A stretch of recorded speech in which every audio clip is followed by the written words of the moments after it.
Welcome to Thought to Action, the Culture Wars, the Insurgency edition of Thought to Action, presented by Project Sentinel and the London Center for Policy Research. I'm Chris Cordani, your host. And as always, we have our insurgents with us. We have our president of Project Sentinel and the London Center, Lieutenant Colonel retired Tony Shaffer, and a longtime insurgent before this even happened. Are there other insurgents? Our other insurgents, boy, I do need to take some Pepto-Bismol because I've long story. Over. But no vaccine. Cherie Currie is with us. Jennie Matthias is with us as well, our insurgent out in the UK, and Susan Olsen, all here with the insurgency. Tony, you just got off of Newsmax live with John Bachman. We're talking about the Chinese, I'm not going to say spy balloons, because now the Pentagon's saying these are objects. So they're not all balloons. There's something other. You have some interesting John Kirby quotes to share with us. So That's right. That's right. The truth is out there, but not at the White House. It's out there, but not there. So, by the way, a shout out to Cherie. Cherie, thank you for being here. Thank you for letting us use your new song. Jen, I love your stuff. Watching all your pictures and performances in England. I wish I were there. I wish I could be having bread pudding and shepherd's pie with you at a pub. So it'd be great. Susan, good to see you back. I'm glad you're here. We still want to do some fun things with you when we get together, hopefully on the West Coast at some point. So yeah, it'll be fun. So by the way, shout out to Warren Zevon. This was our class's theme: lawyers, guns, and money. Just saying, not that I ran every operation that way, but pretty darn close. So here we go. Let's go with John Kirby. So today I was just on, as Chris was saying, literally on live TV. And John Kirby, during his press conference from the White House, talked about the objects. And this is a great place for us to begin today because, man, what a place to begin. As much as we shot these things down, the Pentagon has confirmed they were shot down. When asked about what the objects were, John Kirby's answer was, quote, "We don't know exactly what it looked like." You're shooting things down and you don't know what they look like? I mean, is this Saturday Night Live or what? Think about that. You now have two countries, Canada and the United States, out shooting things down, just hoping that somehow they're the bad guys, because obviously the converse of this, these could be legitimately sanctioned weather balloons or other civil aviation things floating around. So we now have a White House who was so embarrassed by the incursion of airspace last week by this huge blimp, the size of I don't know what, about the size of a small arena, to now shooting at anything that moves that is white and apparently isn't responding to interrogation. So this is very odd, very dangerous, and it just goes to show what happens if you have an administration that's more focused on messaging and controlling the narrative than actually doing its job of trying to figure things out and protect the interest of the public. So that's my opening of perspective on what we're talking about today. Well, Tony, I've got a big question for you, because it looks like the one that they shot down over Canada happened to have been us. It was one of our pilots, our planes. Right. Explain that. I mean, I don't understand. Why would we go to Canada to shoot this thing down? Well, two reasons. First, the North American Air Defense Command is actually joint with Canada and the United States. So this has been that way from the Cold War. Secondly, because all Canadian airplanes are only armed with Nerf missiles, and they're only available to deter polar bears. So I hope that answers the question. Or make maple syrup. The maple syrup is more tasty, and that does deter penguins as well as polar bears. But no, to be honest and clear in my answer, we have North American aviation basically is a joint command between the Canadians and the United States. The Canadians have a handful of CF-18s, which are not the best interceptors. Clearly, they defer to us in most of these things. The F-22, for all the money we spent, is the most effective interceptor fighter on the planet today, bar none. So that's what the United States has and uses. So all of the bushy eyebrows aside by Justin Trudeau, I think it obviously will always fall to us to do the hard work. Just saying. No offense to my Canadian friends. We all understand you're like our attic. And, when you go to the attic, you look around and look at all these things like, oh, this is interesting. I forgot this was up here. But still, they are our attic, and we have to do most of the work to keep the house in order. Just saying. So. Okay, Tony, one balloon shot down a while ago is a fluke. We get that. 2, it starts to be annoying here. Now, 4, in my opinion, now I want to know what you think about this. 4 means another country is likely thinking they're going to take advantage of a weak government, or let's say a weak pair of governments between Canada and the US. And let's throw the rest or most of the EU in there too. China probably thinks these guys are too busy worrying about what bathrooms their citizens can use or not, and who can compete in what swimming. I'll say one more thing to that and let everybody jump in. So I was on NDTV today. For those of you who don't know, ND is the Indian television network, 17 million followers on Twitter. So I was on, and Jen, you'll recognize his name, Nick Pope. Nick Pope from the MOD was on with me, who was a UFO expert. And Nick and I were both on there. And as a matter of fact, I'm a big fan of Nick. It was just a blast to be on with him. And he talked about the fact that, hey, there's anomalous things that we have to be worried about, real UFOs, but this isn't it. This is probably some sort of provocation from China. So I agree with Nick. I think his rationale and factual this explanation was completely correct. And to Chris's point, I think, there's something going on here. And to that point, the Indians are having similar things happen to them. They are a competitor, an enemy of China. I've heard this has happened in Hawaii. This has happened off the Baja in Mexico, which have been unreported. But let me rephrase that. The Pentagon observed these things, but didn't report on them because they're afraid to kind of talk about what Chris just said, a larger pattern of aggression from China. So anyway, enough about that. I just want to flip it over to you guys to talk more about all this. So, I want to throw this at all of you. I want to throw this at all of you first. In my opinion, I believe at this point, with all these balloons coming or objects coming this way, China thinks we're weak. China thinks Canada's weak, and China thinks the EU, or at least most of it, is weak. So let's throw it out there, you guys. Yeah, it's like rocket science, isn't it? To see that, no. You can say something, Cherie. One thing that bothers me greatly is that, of course, they have to shove the fear factor by not telling us what these last 3 things were. It's they say it's an object. They're not saying it's a balloon, which of course, people are writing me and saying, this is scary. And it's just like, God damn it.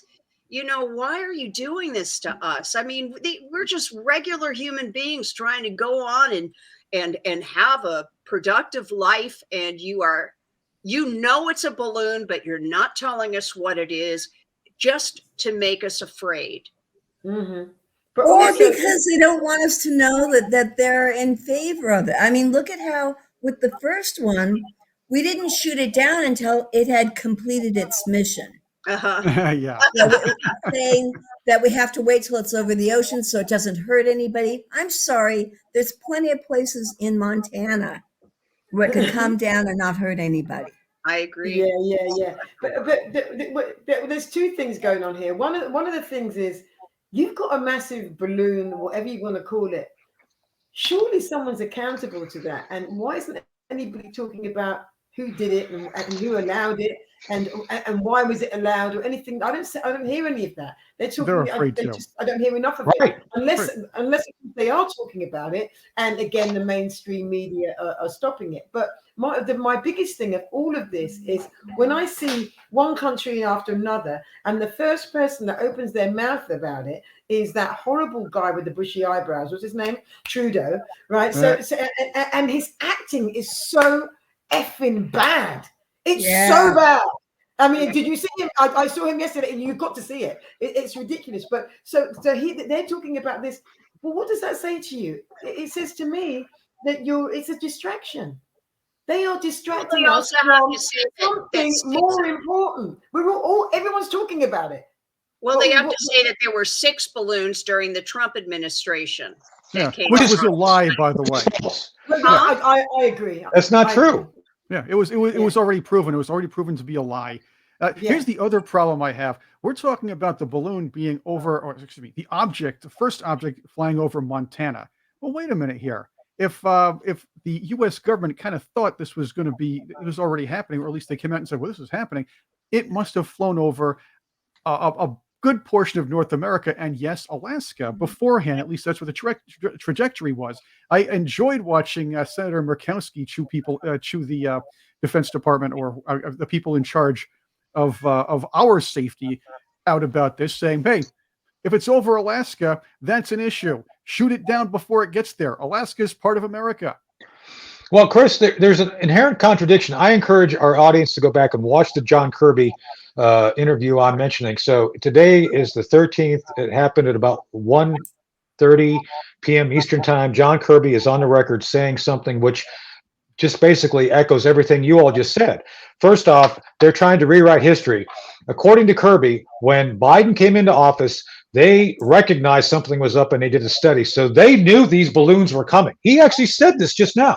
So, oh yeah, no, we knew they were coming. But then, Chris, to your point and what we just talked about, they didn't do anything when that big balloon showed up. They weren't prepared at all. So that's my point, is that this is all about trying to create distrust, chaos, and fear. So what they could do and should do is, look, this was something we kind of were aware of. We didn't pay as much attention as we should have. They sent this balloon over. I argue that they could have shot it down with using lasers, which we do have. Just saying, we do have lasers on airplanes. They could take down a balloon, just punch little holes in it and bring it down softly. They chose not to do that. Okay, I don't know why. But that's my point, is that they have by trying to over control a narrative that essentially shows that they're incompetent, they are making it worse. They're creating fear. They're creating all these secondary effects of not being, we know they're not being honest. We don't know why they're not being honest. They say provocative things like, we shot it down, but we don't know what it is, which I think is a true statement. But most importantly, he also was asked by John Carl, I think of ABC, at this interview of this news briefing, is the border secure? Because, geez, this apparently is evidence it's not. And John Kirby's response was, and I'm quoting, President Biden takes border security seriously. Well, that's the question. It's like, is it secure or not? Well, he takes it seriously. Well, it's like, do you like Mexican food? Well, yeah, he does, but he doesn't really eat it. So, I mean, it's the same thing. So seriously, in that he's serious about breaching it. And I think all this stuff has to do with him being best buds with the CCP. Yeah. The other thing is this. The government does not have, and the funny thing is, the government doesn't have bots on Twitter to back it up and try to shame anybody who says otherwise. After they try to push us with propaganda. Thank you, Elon. Woo! Right. And they don't have this. So now the government has to answer direct questions. So they're going to do their double speak like normal. Yeah. Oh, yeah. President Biden takes the borders seriously. Well, apparently not as serious. The EU now takes the borders more seriously than Joe Biden, because now the EU, it was Friday, the EU is saying, well, we have too many illegals coming into our borders here. Maybe we should do something about it, because 2 or 3 of our member countries are finally speaking up. Well, at least they kind of listen. Our president does not listen when actual border states say, we're being infiltrated. There's a problem here. We can't afford this. Our citizens we don't have the money for this, and our citizens are being harmed, and there's too much fentanyl and too much drugs coming from across the border. We don't take our borders seriously. Joe Biden doesn't take our borders seriously, and now it's more humiliating to him that the EU is taking its collective borders more seriously than our president. He should be humiliated. Yeah, he deserves it. Sometimes people are just immune to humiliation. Where's Kamala Harris in all of this? She's laughing somewhere. I know. What's she doing? Well, see, if she goes there, then the cameras follow her. Right. And that's going to draw more attention to what's actually going on, which I believe is at its most benign. Yeah, this is the Cloud and Piven strategy of flooding our system with the illegal immigrants. Right. Okay. And at its worst, it's population replacement. Oh, definitely. And we talked about but that it's intentional. last time. 5 it's not being 5 stupid. million undocumented Yeah. aliens came across that border and not one was vaccinated. Not Right. one. Right.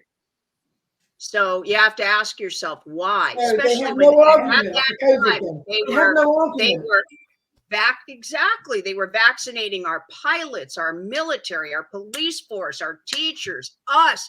Everyone had to be vaccinated, and those stinking rotten actors in Hollywood, all of them were just going for it. And the thing is, but they would not. And Jen Psaki turned around when she was confronted with that, and she just said, "Well, they're just not going to be here long." It just that's Yeah, I know. I was like, oh my God, really? Okay, No, I you will couldn't say make this. stuff up. You know, I will say this. I'm going to do a Again, program called those You 5 Couldn't billion, Make they're This going to Up be the News. ones that are going to be the grave diggers. They're the ones that are going to have to be, Nancy Pelosi's friggin', houseboy.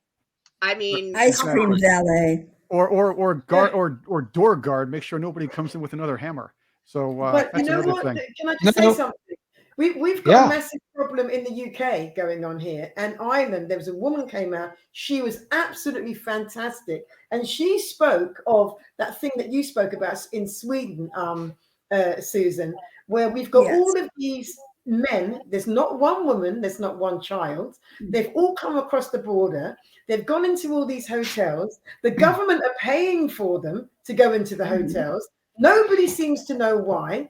And now the women, quite rightly so, who have children and even those who don't, are absolutely terrified because they think these guys are going to rape them in the future. Well, and that's what it's all geared for. It's absolutely Well, it was really terrifying. refugees. They wouldn't all be military-aged men.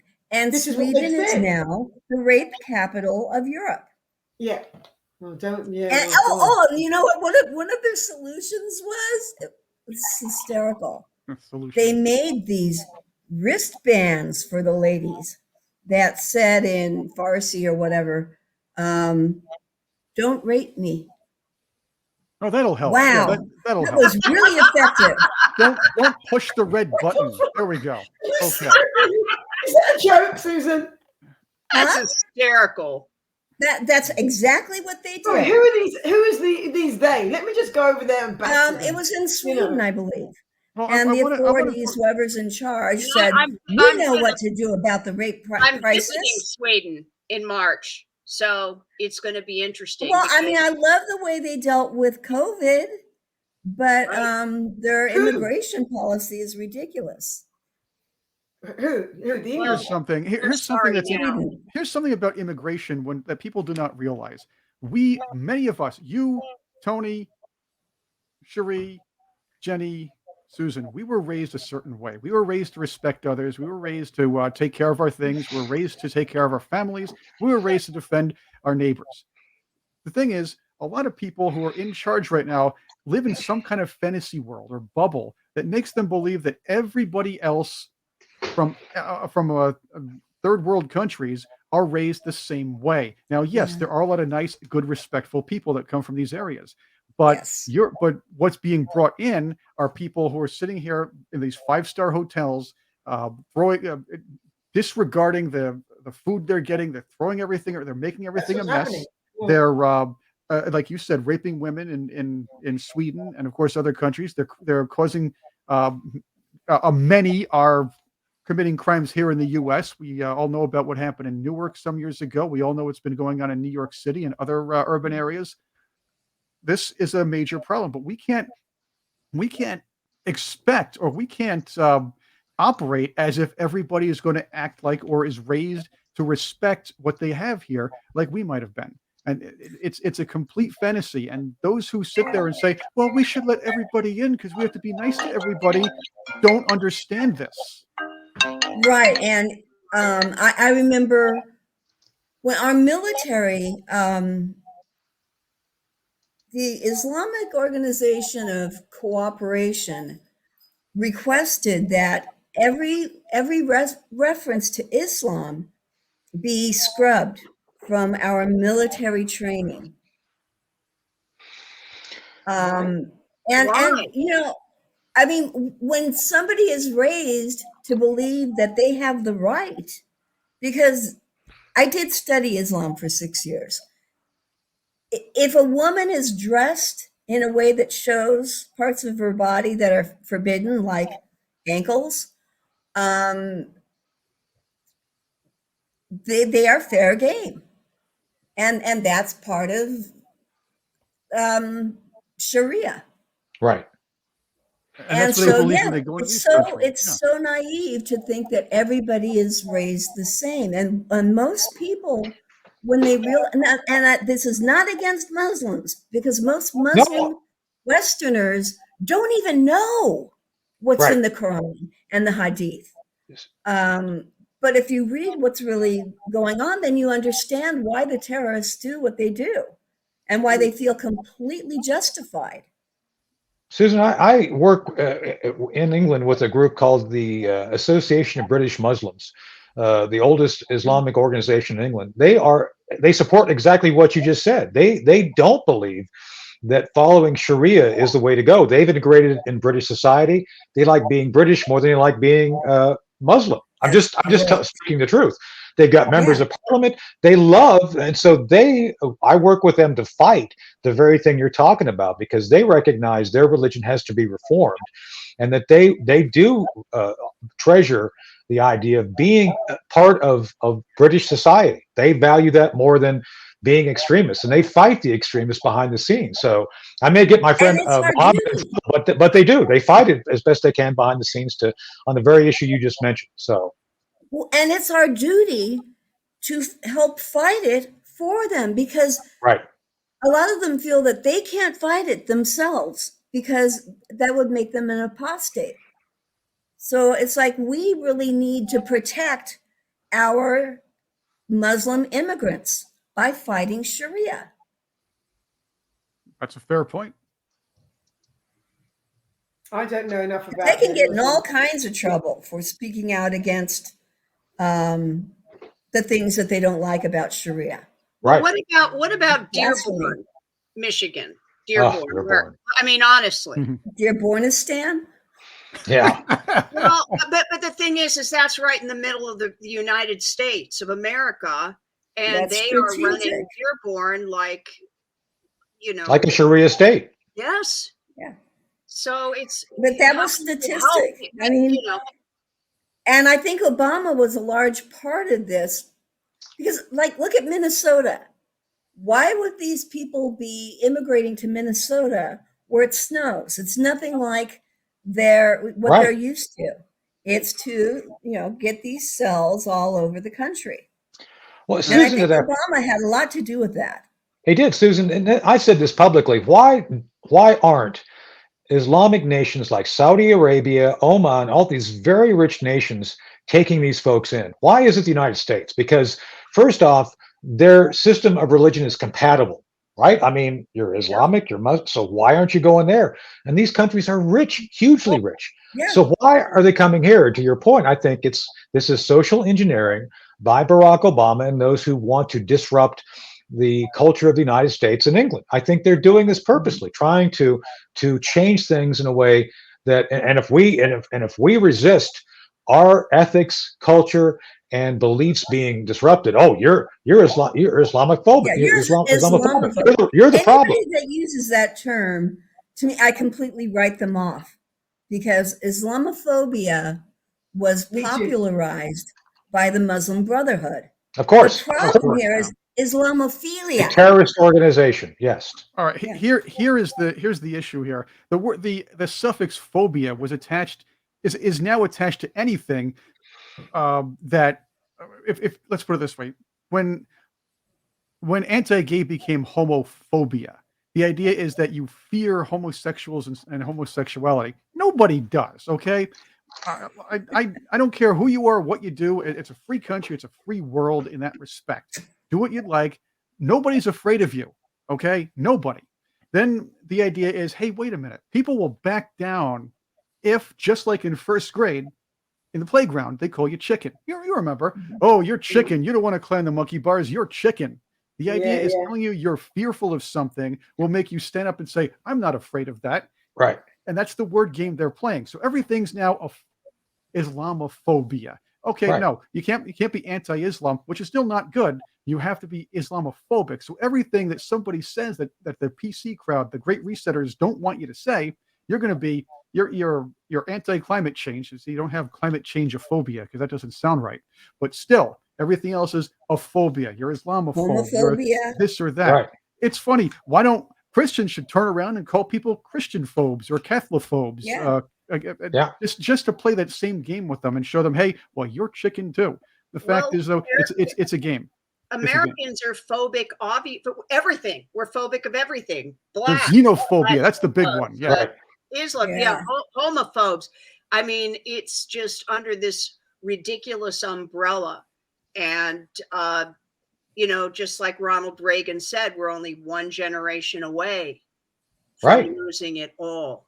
And we're right at that cusp right now because, we're the last generation whose fathers and mothers participated in World War II. And we're the last. And in our upbringing. Know what freedom really is. We grew up in a time where we know what's at stake.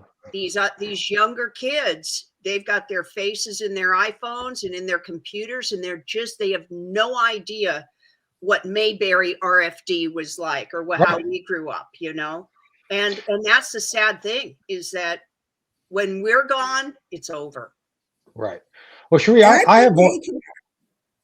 I have more fear of mullets than gay people. I'm just saying that they've completely eroded any belief system that is valid. And by the way, Cherie, I hope you don't mind me shouting this out. You in your book talk about defending real people who are being bullied. And there are people in schools. And by the way, just for you look, when you see my interviews, your book is right here. I don't know if you can see it. See, isn't it awesome? Just keep it right up there so you can see it. So just saying. And in the book, Cherie talks about wanting to be different by the fact you draw attention to the fact that there are people who are actually being targeted. So my point being is if you make everybody a bigot or a racist, then those who are being bullied are basically ignored and dropped through the cracks. Think about that. Yeah. So you actually do a disservice to those who most are actually targeted by people, which, by the way, mostly are bigots on the left, just saying. I mean, it seems like the progressive left want to judge and attack everybody. By spreading this around, you actually dissuade the idea of identifying real bullies. It's completely counterintuitive, but that's what really happens. So Cherie, I think, has brought up a great point. I'd like to believe from your experience, since I think you and I share a lot of the same experiences from being in our teens. But the idea here is you need to be tight and focused when you accuse someone of being something. Otherwise, that word loses all meaning in the overuse. And I think that's what we've seen here. And as the progressives have tried to take control of our language. Well, it started with the word hate. We've talked about this before. Yes. And that was, stop hate. And when I grew up, my dad, Marine, he when I said, "Oh, I hate that," he would say, "Kitten, that's a strong word." Yeah. That means we weren't allowed to use it. Right. Yeah. And I grew up believing that. And so then again, you're right, Tony. They've hijacked our vocabulary. Right. And just changing words doesn't make it so. I mean, what they're trying to do is people. He who controls the language controls the debate. And again, though, let's put it this way: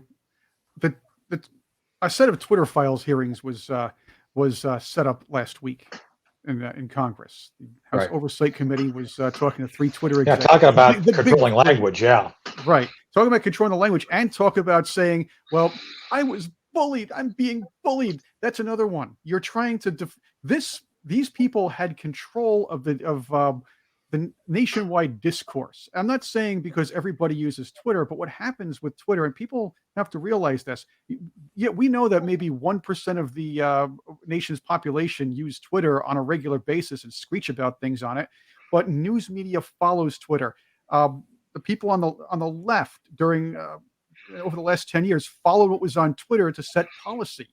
And these 3, Vijaya Gadde, this Yoel Roth, and the other guy, they were the ones who were controlling all of this. Now, they technically are the bullies, but when they're finally called out, guys like Roth, they're screaming, but I'm being bullied now. You're being mean to me. You're not respecting the fact that I'm this, or this. You're calling me a pedophile. You're calling me this or that. The fact is, let me tell you something. You've seen some of his tweets. This guy was actually tossing around the idea of pedophilia being legitimate or part of national discourse, that sort of thing. So this, and again, the headline here, there were actual Democrats.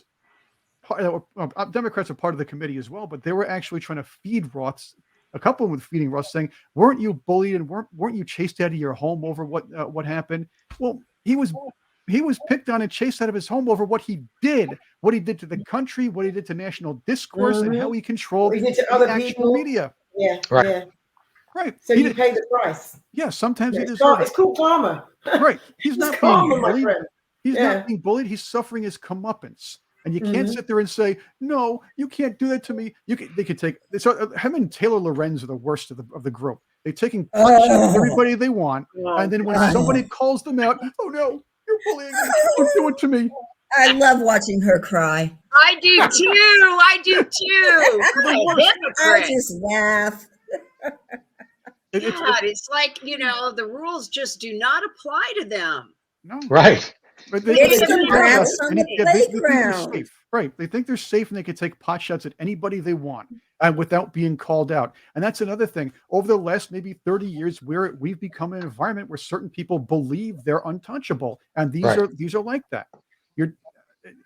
Look what happened with Donald Trump back in the 2016 campaign. I always forget this guy's name, but he's the writer who's handicapped, but he spends his time taking pot shots at people on the other side. So he writes and writes. So Donald Trump makes fun of this guy the way we all make fun of tizzy liberals, walking around going, stuff. That's how I make fun of tizzy liberals with the hand motion and everything. So I'm sure that's what he does. Fact is, they're saying, well, he was making fun of the handicapped guy. No, the guy's taking pot shots at Trump. So Trump fires back and calls the guy out. You know what? Right. If you have that power, if you have the kind of power that person has, you become the bully sometimes. Don't try to play victim after that. Anybody who follows my Twitter feed knows exactly what that is. Like the moment I attack back, and oh my God, he's fighting back. It's terrible. How dare he defend himself? It's the kid in the playground. He's back on Twitter. Joking. And then they finally get swatted, and they go, exactly. Being bullied. Yeah, exactly. So Tony, are you back on Twitter? I am T Spooky. Yeah, I think I follow you, Jen. Let me look right now. Yeah. Wait, Jen, are you back on Twitter? Have me back. How did you manage? Chris helped. Tell him what you did, Chris. Well, it wasn't just me. It was the ladies in the audience how you did it. Well, okay. Well, basically what happened was there were some really big Tony Shaffer fans that follow Project Sentinel. So we kind of threw some things around, and I mentioned that Tony was kicked off Twitter, and maybe there should be a campaign to bring him back. And some of his really faithful fans, and I don't want to take all the credit for this because a lot of people did this. There was a campaign to bring back T Spooky, and that was the whole thing. Then bring back Tony Shaffer. There was a lot of really good people were involved in this, and finally, people woke up. The fact is, it did take long enough, Tony. To be honest, yeah, it did. It took way too long. I know. I follow Cherie now. I don't know if Cherie follows me, but I got Cherie. I'm gonna follow you, Tony. I'm on there. How did you manage to get back on there? Yeah, we should definitely follow each other. But yeah, so I try to follow everybody so we can interact. So just saying. We're going to have to sort of bring back. Yeah, we're going to have to start to bring back Red Treasure. Okay, that's the next one. I had loads of people. It was really healthy. My account. Right. I've got 102. I picked up 2,000 since I've been back on, so it's good. So you guys ought to, we could, what do you call it? Amplify each other. It'd be great. All right, let's do this. Maybe I'm thinking of going with. Maybe I should go in there with another ISPN number and do it from somewhere else. I would suggest, I would suggest that because they're not going to kick you off, Jenny. And we'll all spread the word, and you'll spread the word on your Facebook page. By the way, let's go around. I said nothing. I spoke about who's it? The general that happens to be a chick and is supposed to be a man at the same time. Chick with a dick. Oh boy, we're gonna get in trouble for this. Yeah, well, All right. we always get in trouble. I'm amazed I'm still on Twitter because I was pushing Died Suddenly, the movie, which I've seen 7 times now. 7, because my wonderful ex-husband, Robert Hayes, we got to speak to Tony, was here for a couple of weeks. It was great. Great conversation. Watch it. And you know, he didn't want to watch it because he wants to be Zen. But afterwards he goes, you got to send me that. I'm going to share it with some friends. But every time I see these vaxxers, these people that are pushing this vaccine on Twitter, that's when I, you know, and they have these ridiculous comments about why you should do it. And it's for the greater good in mankind. And it's like, oh, really? Well, what about this? And I post, I think I've posted Died Suddenly, I don't know, 50 times. It's just over and over and over. And but that's been the last time I was on Twitter. Yeah, but the thing about all these people that are pushing it, though, none of them are doctors. Well, here's the funny thing, Cherie, you brought up a really interesting point. Exactly, people are going Jen. on social media. People are going on social media posting, I'm not taking the vaccine or wearing my mask for myself. I'm wearing it and taking my vaccine because I'm helping others. I want to make sure that other people don't get this, and this, because that's what they were told. The fact is, these are the most selfish people on earth. To a man, they want to announce they're doing something for other people, but they're doing it for themselves. They do everything for themselves, mainly to pat themselves on the back and show off, hey, I'm a good person. Yes. Yeah, exactly. You're a good person. You shoot up your kids that are becoming sterile. It's unbelievable the amount of women that lost their babies. I mean, according to Died Suddenly, only 1 child survived of a trial of pregnant women. And frightening. That's frightening. That's genocide. Yeah, and Pfizer knew this. Sure. They knew it before releasing this thing. And Dr. Drew went ahead and told pregnant women that they should get it because God forbid they get COVID while they're pregnant. Yeah, look at Dr. Drew coming out and finally saying I was wrong. There's spike proteins all over the ovaries, the uterus, everything now, which means that our humanity, I mean, our civilization, us as human beings, is in jeopardy now because of these shots. Right. Can I just ask you a question on that? Sorry. So can I just ask you a question? What? Because we have somebody, I can't remember what his name is. We have a doctor like that over here, and he was promoting the jab and everything else. And his mother and his father died. But here's my question. Campbell? I'm not a doctor, but I already knew that mass vaccination was full of shit. Now, I'm not a doctor. I've never been a doctor. I would never want to be a doctor. But I knew. How come they're inside the profession and they don't bloody know, and they're watching everybody dropping like flies, and it's taking them how long to come to the to awaken themselves before they then go out to say, sorry, I got it wrong, after how many thousands or millions have died? You're in that profession. You should be sacked. Sorry, don't get happy now. You should be sacked. Sorry. But when you're being paid to believe something, you're more likely to believe it. Every doctor should have realized that remdesivir was killing people. And they continue to use it because they got something like $30,000 each time they used remdesivir. And then that almost guaranteed a death. So they get more money for a COVID death. Right. Well, one thing I am going to say. They incentivized all that. Well, I think I spoke to Tony, all of you about this. I mean, there is a knowing. You're born with it. It's something you're born with. And all of us have that gift. I call it a gift. It's a gift of knowing. I totally agree, Chad. Totally agree. The difference between lies, truth, right, wrong, and we can smell a rat. And the thing is it's just a knowing. It's something that you're born with. And so many people don't look, it's like an ant farm. We're like an ant farm, aren't we? I mean, it takes all kinds to make that ant farm work. And we are half of the people that have a knowing. And there are people that will never be convinced, ever. And one of my family members is one of them, who's had 5 jabs and is vaccine injured and still will not believe it. It's so cognitive dissonance on people like that. They'll find out on their own eventually, and it's going to mortify the human race. People are going to, I don't know if a lot of people can handle it, because they're going to feel guilty that they put their loved one in the hospital and let the drugs that were supposed to help them kill their loved ones. Or that they gave it to their kids. Why? They don't want to know that. Everybody should check out. You guys don't have a new radio show. Cherie does the theme for it, Rock and Roll Oblivion. By the way, thank you again. A great theme. People love it. And the second episode, by the way, we're having Ambassador Rick Renell on next. Oh, can I say that, Chris? I guess I can say that. You can say it. We haven't taped it yet. Anyway, so point being is that this last episode 2 is Dr. Steve Hatfield, and he walks through all these issues we're talking about right now. I encourage you all. I'll send you all the link, or Chris will send you the link.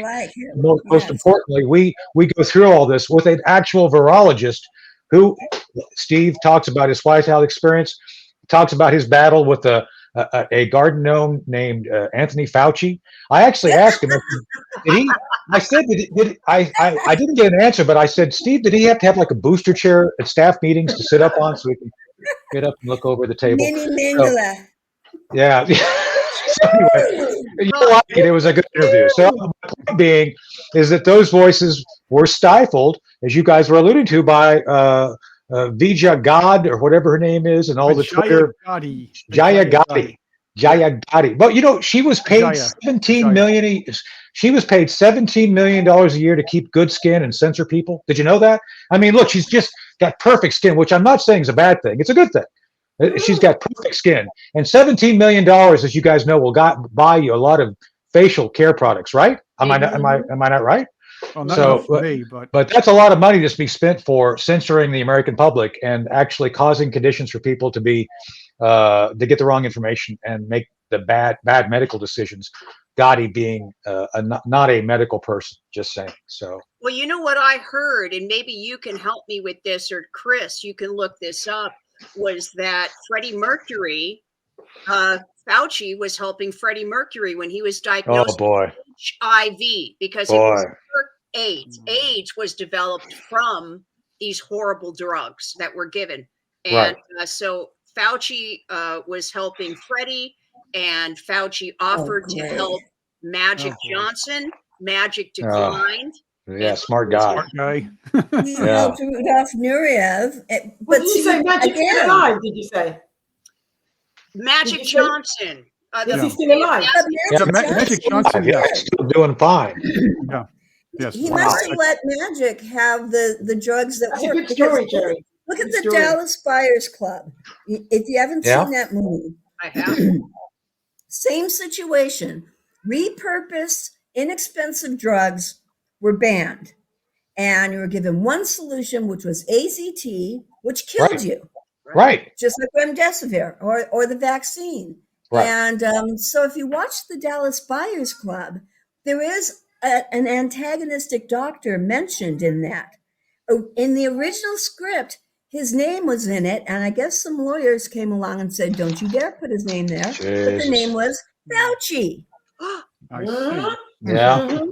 Well, that's the thing. Dirty. He is one dirty little leprechaun. This isn't his first killing spree. No, right. Definitely No, not. it is not. But that's the thing, Susan. I find this thing that this guy said, I've got to find it for you. And he speaks quite candidly about Fauci way back then when AIDS was around. Yeah. In fact, Yeah, so was I'd love to hear that. Whatever her name is, she does as well.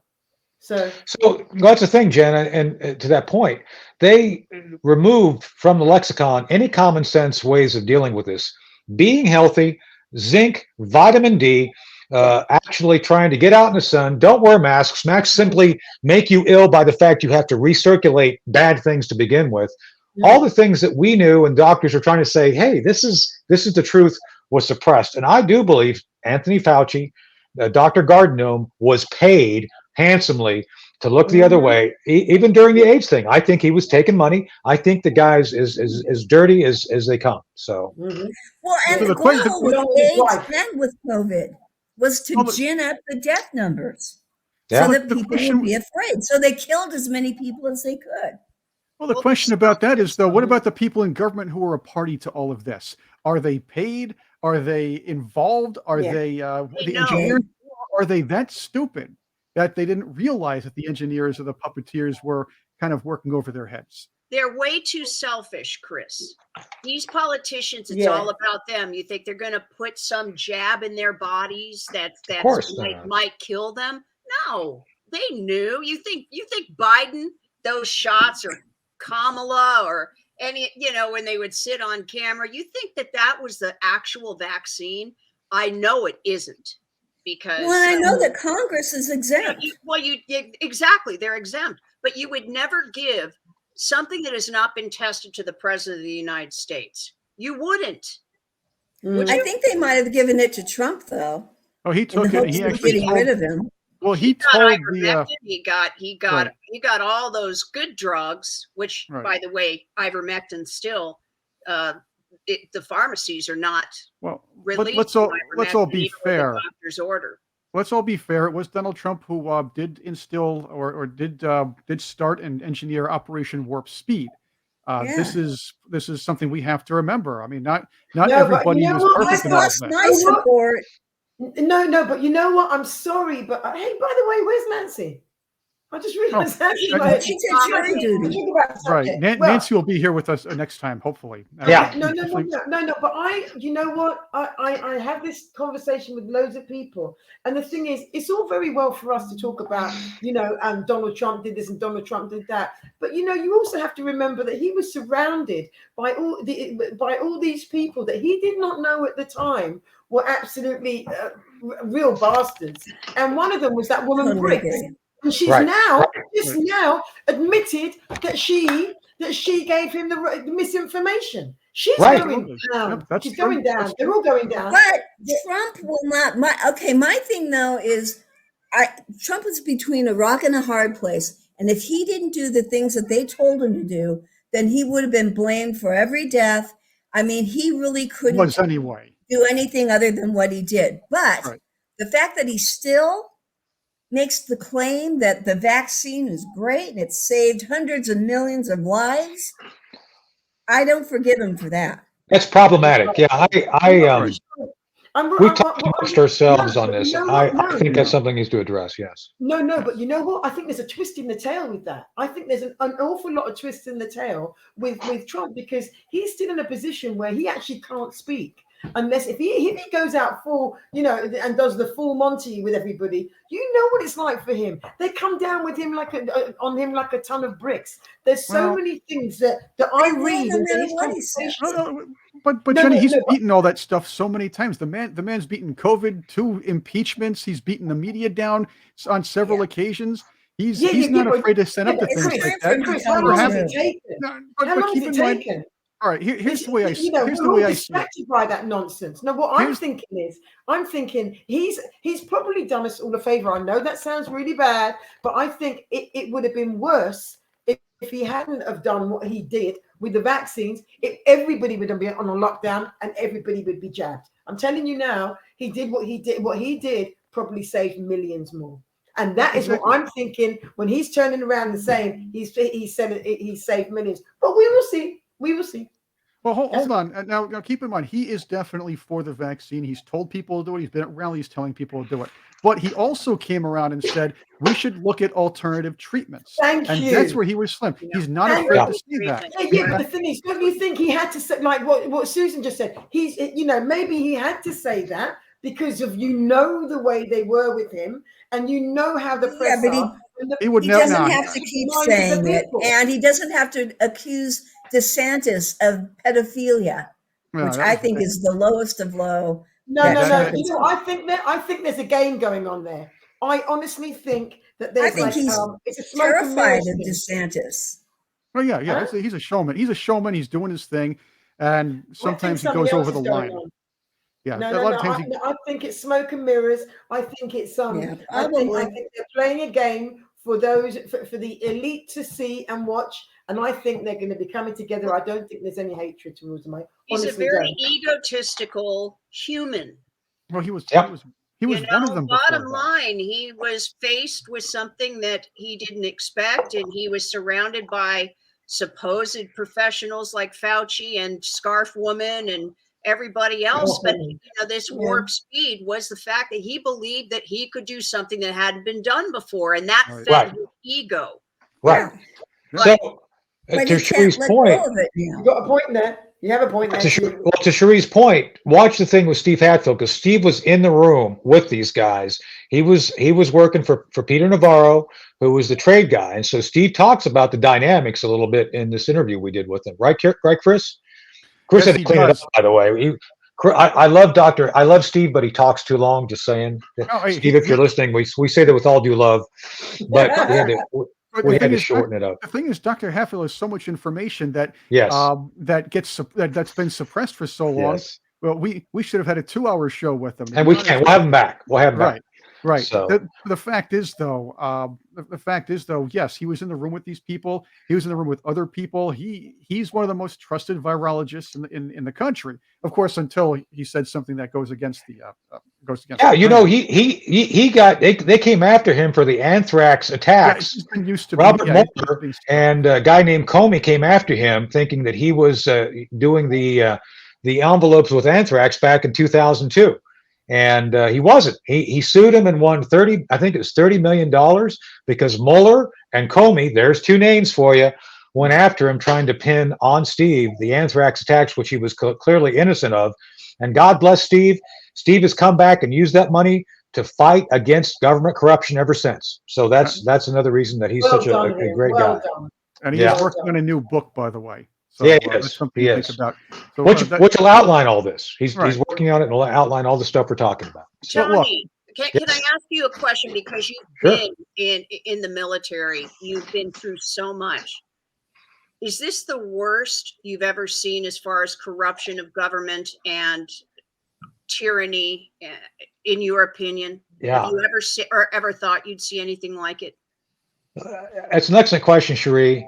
And the answer is I don't think it's the worst in that I didn't know back when I was an operative how bad things were. Today is the anniversary of the 17 years ago today, I testified in front of the House Government Oversight Committee on Able Danger. And boy, was that a wake up call to me, because yes, indeed, we had found the 9/11 hijackers before 9/11. We were directed to destroy the data. Bad idea. Then instead of destroying the data, we tried to pass it to the FBI for them to take action. Lawyers stopped us. Lawyers stopped us every step of the way. And so I had to testify to these facts, both to this date 17 years ago and tomorrow 17 years ago. Tomorrow's anniversary is in front of the House Armed Services Committee, which I had to basically state both in open and closed sessions about what now we know to be the deep state trying to protect itself. And they may have let 9/11 happen. So the answer is I'm more aware of corruption today because of my experience, my informed experience, having been a whistleblower against the inherent deception and abuse of those in power. And I had nothing, to this day, I have nothing to gain from coming forward regarding Able Danger. It was simply something we had planned. We were trying to execute. We essentially were trying to go out and kill the 9/11 folks before they knew we were coming for them. That was the plan. Obviously, certain folks stopped us from doing it. So could history have been different if we got bin Laden and those guys? Absolutely. But we'll never know because we were stopped. And that's my first experience. So when Oliver North, I have to take care of something. talking about him 30 years ago. Yeah. Well, that's the thing. I think everybody learns lessons to find out how deep the rabbit hole goes regarding how much evil there truly is within our government. And you don't necessarily know it until you have to experience it firsthand. I mean, you all have seen it. You guys are informed and you watch what's going on. But the answer is, I think it's as bad as ever, because now they're more aggressive and more emboldened because they think, we'll just do things. Jen, I agree with Jen. I think they're going to overcommit. I think they're going to fail by their own weight. but they're going to try, and we have to be prepared for them trying to do really evil things to the planet. So yeah, I think this is their way out. This is their last thing. You know, the alien invasion. I mentioned that 3 years ago. It's just because I have this insight, the insight that you were just talking about earlier on, Cherie. And I had this insight, and it was just obvious to me. And there were memes up there. It's gone viral for many years. Where you see the Greys, and they're standing there, and the meme, the caption is, you know, oh, we're up next. We're really scared. You must have seen that one. Everyone's seen that. yeah. 3 years ago. And I was told, to take it down because I was a conspiracy theorist. And then here we are today. We're like looking at balloons, and you've got the guy with the bushy eyebrows talking about, with the bad acting, talking about, oh, they shot something down that they didn't flipping know what it was. I mean, come on, wake the F up, everybody. You know, Yeah, can't you? exactly. Oh, I'm incensed by, you know, people's ignorance. And you know, even many people just don't want to go down that road of having to look. Right. And I'm just thinking, why wouldn't you? It's going to affect your lives and your futures and your children's And futures. people don't understand. They're so lulled into complacency. They're there and here both. They're just so lulled into thinking everything is just fine, and it's not. It's very, very They don't dangerous. want to You know know, the the way I truth. look at it is I look Broken at it circuses. knowing that a loved one is going to die. You can prepare for it. Right. But it's the sudden death of a loved one that is just catastrophic. And Yeah, we 100%. are lucky enough that we have that gift where we know ahead of time what's coming. The people that Right. are just going to be smacked in the face hardcore, they are going to come apart at the seams because they, you know. I would think so. I would think that people would wake up when they realize that their loved ones died unnecessarily and died alone. And You'll be afraid. They weren't surprised. even allowed to go advocate for them. You'll be surprised. A little scan of Twitter, you'll find some real way out there. People who are saying, "I don't care." They're actually. I did read a tweet, and I forgot, some blue-haired woman or whatever color her hair was. She was going on about how it's okay if she dies because she did something good for the rest of the world by taking the vaccine. There are people who do believe that they're self-sacrificing, and they're a virtue signaling is like now it's almost heroin on social media. People just want to virtue signal so they can show off. They can get likes and loves and hugs and everything on the internet because they want the attention they so desire from not getting whatever. Because they were raised attention in they wanted. daycare and never had attention. That's what I blame it on. But, maybe too but much of the it. opposite is what's true. It's the vaccinated that are shedding spike Exactly. protein Exactly. like pig den. Exactly. You know, these selfish people are infecting everyone. But they care about climate change. That's what that's the thing. It's That's all about right. climate change. That's Climate all it is change about. and feelings. That's right. Climate change and feelings. You know what? At the risk of going down another rabbit hole on this, I heard it from the woman's lips last week. Janet Yellen was doing some talking in front of some. I'll loosely use the term think tank, but she was. It was a live stream I was watching, and she was talking about how the World Bank must change. This is a big thing since becoming Secretary of the Treasury.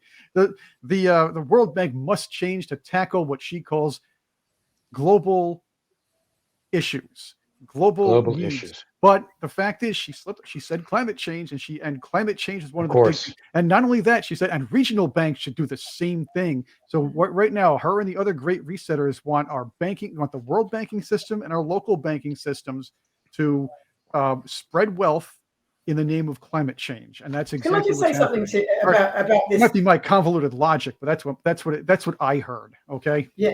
Can I just ask you a question? Where does the quantum financial system come into all of this, all this World Bank situation? Because it has changed, and also the dollars are just about to turn into dust within the next 1 to 2 weeks. How do we? What's she talking about? She basically, the idea is she wants and this is what she calls it, and I think we can understand that there are dog whistles, and we have to read between the lines here. The idea is that she wants the World Bank and World Bank, national and regional banks to, I'm going to use succumb, that's my word, but to work together to provide a more inclusive financial system around the world. Those are her words. Well, Mine was succumb. The rest was hers. It's a pipe dream because it ain't never going to happen, honey. No, It's it is. never gonna happen. And Jen, that's the point, though. They're trying to use all these external things to justify it, like climate change. Just so you all know, just a little truth to drop on you.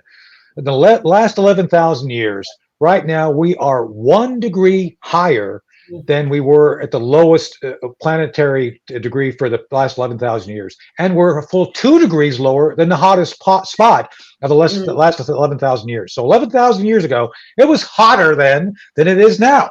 We are lower than that somehow, but geez, no, we didn't have pollution back then. I think when they were building the pyramids, it was probably pretty carbon free, just saying, except for, I guess donkey farts or something, who knows? But my point being is that this is a complete sham. But yet, as to Chris's point, and Jen, to your point, we got to save the planet. We've had a fraction of a percentage change in CO2 in gases. We have to panic. And they're using that as a method of fear to get people to change their behavior. It's very dangerous. But since when is CO2 When bad? we grew up in the 70s when we had real problems, air quality problems, letting gas. How dare you, Tony and Cherie? Yeah. How dare me? Chris, I got to go soon because I got to do Newsmax here in a few minutes. But I want to have everybody think about this.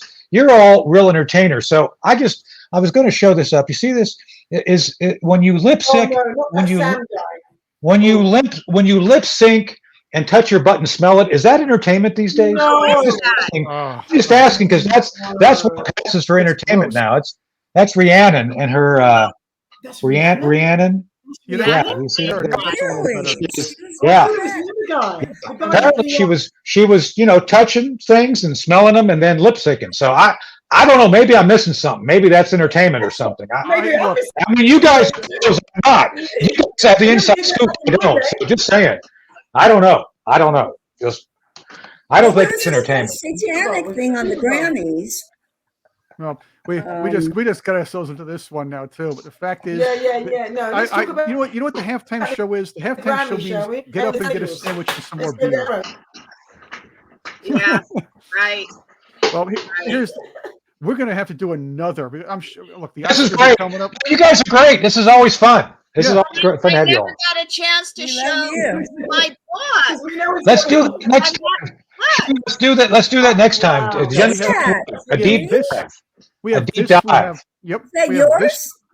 Yeah, I've had this. I bought this in 2010. Oh, Agenda 21. Yeah, okay. and this was the United Nations Program of Action from Rio. Let's talk about it next time in a deep dive. That'd be great. We've been given more time. We need it. No, you know what I'd like to talk about the next time? No, the turnaround with people, because I sent you guys something and ladies something about the banks, and they're all fear, and they're doing the credit system, digital credit system. Well, what about we say F off? We don't need you, right? F off.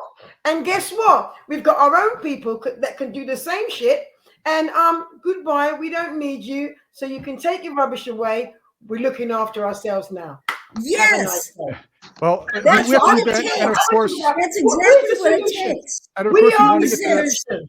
And we wanted to get to the 15-minute cities. There's a lot we wanted to talk about today. We're going to get to that next time. I want to thank all of you for being here with us on Culture Wars, the Insurgency. And we're going to continue all these. And if you want to see some of the past ones, they're on our Project Sentinel YouTube channel. That's where the other ones are going to be when we put them together too.